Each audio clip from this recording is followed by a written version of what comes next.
Gucken wir doch mal, wie sie so geht.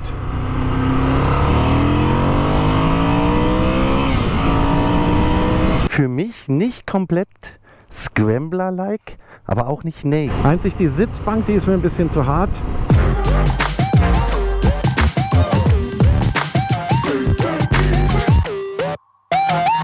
Seit 2014 setzt Ducati mit ihrer Scrambler auf dieses besondere Segment. Und das durchaus erfolgreich. Die Bologna nennen das Land of Joy und dafür ist die kleine Italienerin auch gebaut. Doch ist sie eine echte Scrambler oder eher ein Naked Bike? Dieser Frage und noch mehr gehe ich in meinem Fahrbericht auf den Grund. Los geht's! Die sieht, wie soll ich sagen, grazil aus. Schlicht würde ich nicht sagen, aber ja, klein, grazil, irgendwie kein klassisches Naked Bike, auch nicht eine klassische Scrambler, wiegt ja auch nicht so viel, aber hat echt was. Hier, der Zylinder in schwarz, der Zylinderkopf hier mit den Aluminiumlamellen, voll LED-Ausstattung, auch klasse die Führung der Krümmer, schaut mal hier, von hier unten, zack, das sieht echt schön aus.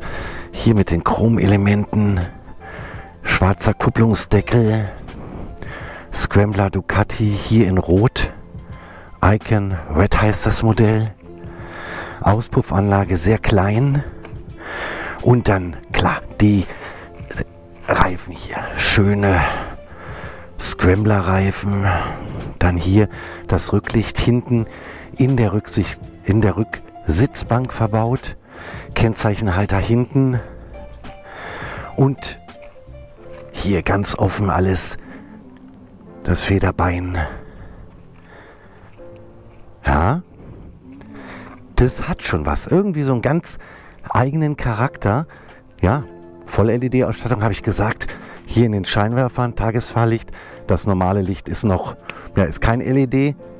Das ist schon irgendwie eine eigene Klasse. Für mich nicht komplett Scrambler-like, aber auch nicht naked. Halt eine Ducati Scrambler. Mit Ducati typisch desmodromischer Ventilsteuerung und ein alter Bekannter, das ist nämlich der alte Monstermotor hier im Stahlgitterrohrrahmen.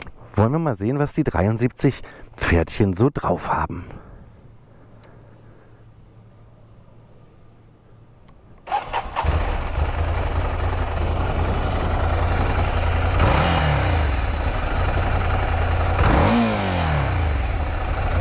Sehr tief.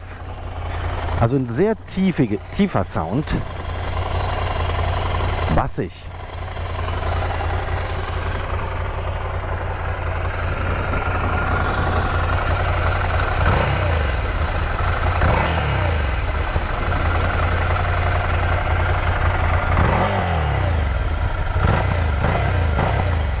Echt ganz irrer, fetter Bass.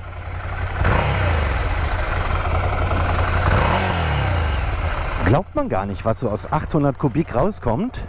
Und das auch noch Euro 5.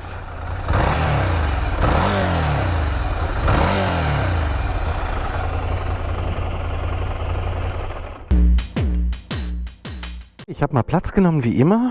Wie ist die Sitzposition? Also grundsätzlich ganz bequem. Die Sitzbank, ich musste ja irgendwie auch hierher fahren, die ist mir ein bisschen zu unbequem, muss ich ganz ehrlich sagen, für mein Popo. Da würde ich, wenn es meine wäre, irgendwie eine andere Variante mir auswählen. Aber 789 mm Sitzhöhe, Kniewinkel ist sportlich, aber durchaus angenehm, kann man machen. Was mir ein bisschen fehlt, ist, dass man hier irgendwie nicht so richtig sich um das Motorrad umschmiegen kann. Also es gibt hier keine Kuhle oder so. Am Anfang zumindest wirkt das so ein bisschen, ist es ein komisches Gefühl.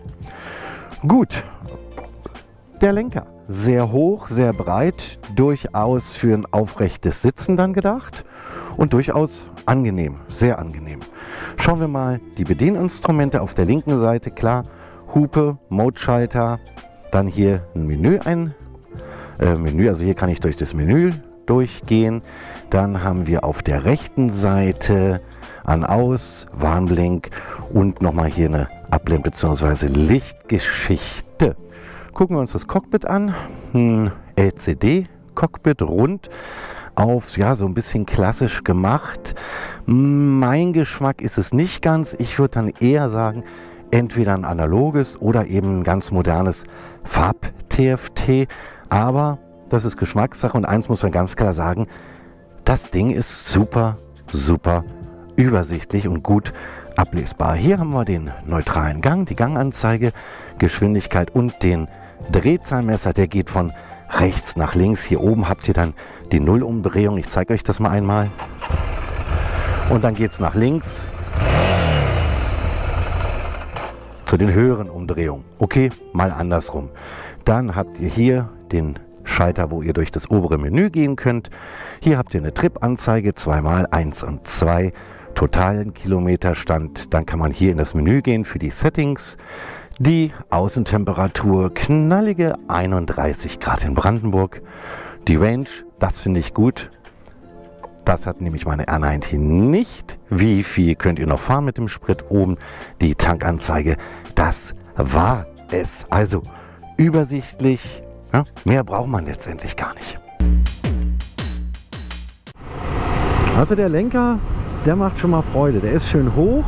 Das heißt, ich sitze ordentlich aufrecht und sehr breit. Das muss man mögen. Mir gefällt's. Einzig die Sitzbank, die ist mir ein bisschen zu hart. Da spüre ich schon jeden Stoß. Kommen wir zur Schaltung, Kupplung.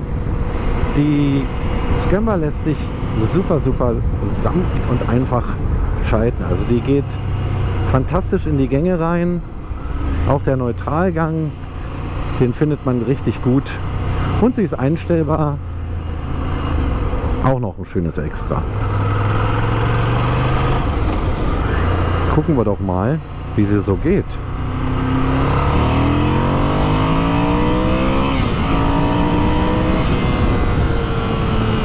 Ja, hier, die geht unheimlich schön in die Kurven rein. Das Schöne ist, habe ich vorhin in der Stadt gemerkt, wenn man langsamer fährt, so Stop and Go, 30, 25, 35, man hat jetzt beispielsweise den dritten Gang drin und ist scheitfaul, okay, muss ich nicht in den zweiten. Da ist also kein gemeines Ruckeln drin, damit kommt der Motor absolut klar. Und auch die Elastizität, sagen wir mal jetzt im 6. Gang, 6. Gang, 70 Vollgas.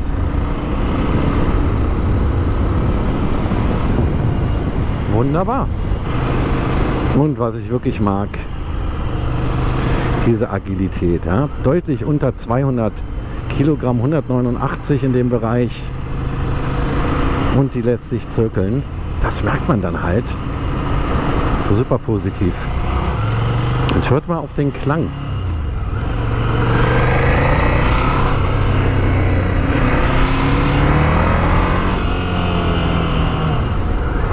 Die 2 Zylinder klingen auch in der Fahrt ordentlich.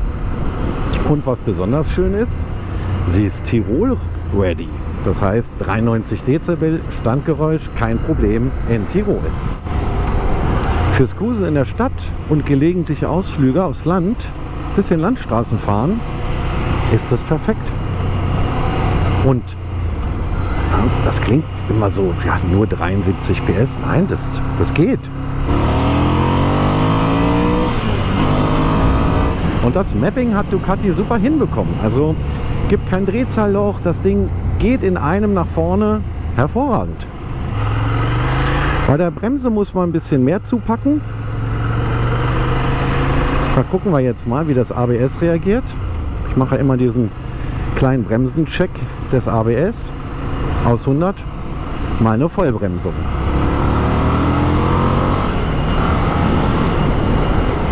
Okay, dann schauen wir mal.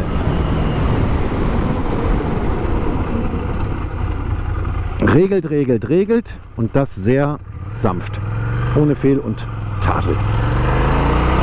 Was mich ein bisschen stört ist, aber das liegt vielleicht daran mit meinen 1,89, dass ich da irgendwie nicht so wirklich für gebaut bin oder die Scrambler nicht für mich.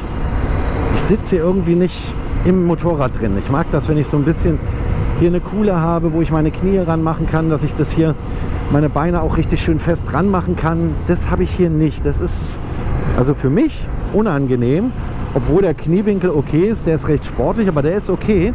Aber ich fühle mich nicht so ins Motorrad integriert.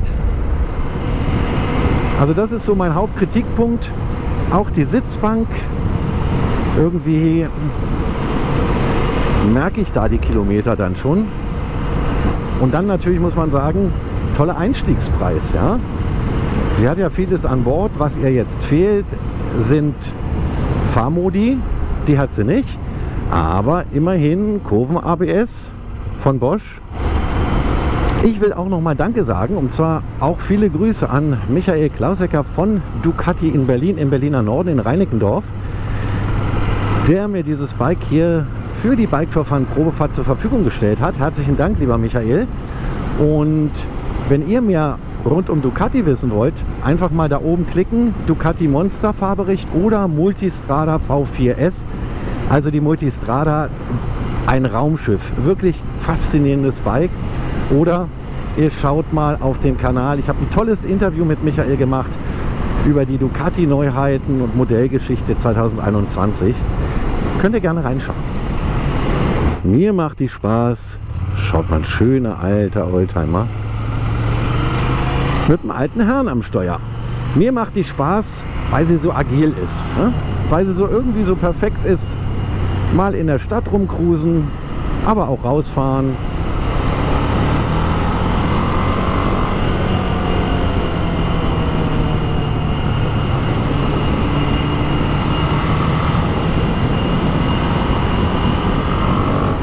Cockpit habe ich ja vorhin schon gesagt. Einsatz auf jeden Fall. Super ablesbar. Drehzahlmesser ist so eine Gewöhnungssache. Ich kenne es halt so rum. Es ist eigentlich auch so rum, aber beginnt halt hier auf der 9 Uhr Position statt auf der 19 Uhr Position. Aber gut, das ist eine Gewöhnungssache. Ansonsten hat es alles, was man braucht. Ganganzeige, sogar ein Außenthermometer. Mehr braucht man nicht.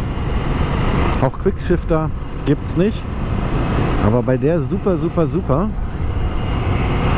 gut abgestimmten und sehr leichtgängigen Schaltung vermisse ich das überhaupt nicht. Jetzt wollen wir noch mal schauen, wie sieht es mit der Elastizität 6. Gang aus. Wenn wir mal ein bisschen langsamer fahren, so auf die 80, 70 gehen und dann voll am Gasgriff drehen. So, 70 haben wir jetzt. Aber schauen wir mal.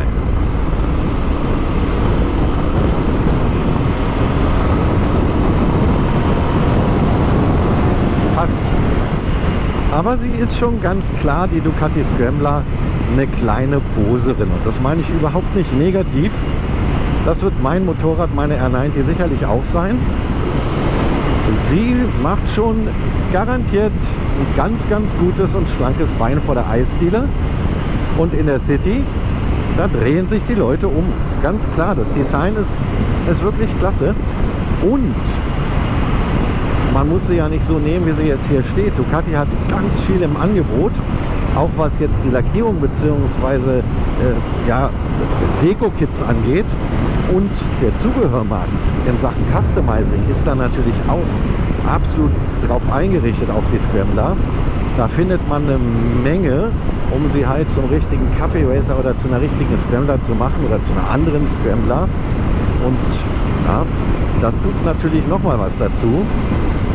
Toller Einstiegspreis, muss man ganz klar sagen. Und dann aber viele Möglichkeiten. Ausreichend motorisiert. Was will man mehr? Angetrieben wird die Scrambler von einem luftgekühlten Zweizylinder in L-Form. Desmodromisch gesteuert, Ducati typisch, klar, 803 Kubikzentimeter groß mit 73 PS. Das Drehmoment liegt bei 66,2 Newtonmetern. Fahrfertig wird das Gewicht mit leichten 189 Kilogramm angegeben und in den Tank passen 13,5 Liter. Zum Fahrwerk. Vorn gibt es eine Upside-Down-Gabel von Kaba. Hinten arbeitet ein Kaba-Federbein mit einstellbarer Vorspannung und Zugstufendämpfung. Bei der Bremsanlage werkelt vorne eine radial montierte Vierkolben-Bremszange und eine Einzelscheibe mit riesigen 330 mm Durchmesser. Hinten haben sich die Bologna für einen Einkolben-Schwimmsattel entschieden und dort mit 245er Bremsscheibe. Der Einstiegspreis für die Icon Red liegt bei 9.490 € bzw. 9.155 € in Orange. Ausstattungsmäßig ist man damit eigentlich fast am Ende. Im Zubehör gibt es aber jede Menge Sachen, mit denen man seine Scrambler personalisieren kann. Also von Dekorsets über beheizbare Griffe, zum Beispiel für 229 € bis hin zu Koffern, Lenkern und anderen Sitzbänken reicht das Angebot. Die Ducati Scrambler ist ein perfektes Motorrad für den Lifestyle-Alltag. Mit ihren 73 PS wird sie keine Rennen gewinnen. Mit dem Fahrwerk und den Reifen ist sie nicht gebaut für lange Marathonfahrten. Die Icon Red kann aber von allem etwas. Perfekt für den urbanen Citybiker, der hin und wieder mal eine kurze Tour auf dem Land will oder aber in der Stadt von A nach B fährt. Eins ist das italienische Erfolgsmodell auf jeden Fall. Ein echter Hingucker, halt ein entspannter Cruiser.